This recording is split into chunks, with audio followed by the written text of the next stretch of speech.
YouTube বা ফেসবুকে সবাই ১,০০,০০,০০০, ৫,০০,০০,০০০ বা ফিন্যান্সিয়াল ফ্রিডমের কথা বলে, খুব কম মানুষই কিন্তু এই গুরুত্বপূর্ণ বিষয়টা নিয়ে আলোচনা করে। আমাদের ইনভেস্টিং জার্নির ১ম কঠিন মাইলস্টোন হলো কিন্তু ৳১০,০০,০০০ র পোর্টফোলিও তৈরি করা।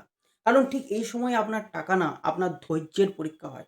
আর ঠিক এই ৳১০,০০,০০০ র পোর্টফোলিও হয়ে গেলেই আমরা কম্পাউন্ডিং এর আসল খেলাটা দেখতে পারি। আজকের ভিডিওতে আমি এটা সম্বন্ধে ডিটেইলস আলোচনা করব।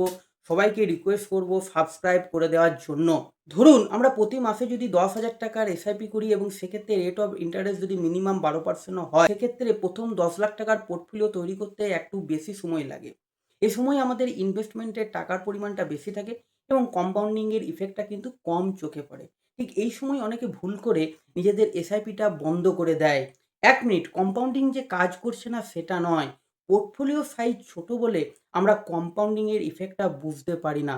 প্রথম ৳১০,০০,০০০ র পোর্টফোলিও ৳১০,০০০ এসআইপিতে ১২% ইন্টারেস্টে যদি ৬ বছর লাগে, সেক্ষেত্রে নেক্সট ১০,০০,০০০ অর্থাৎ টোটাল ৳২০,০০,০০০ পোর্টফোলিও তৈরি হয়ে যাবে আর মাত্র ৪ বছরে, টোটাল ১০ বছরে।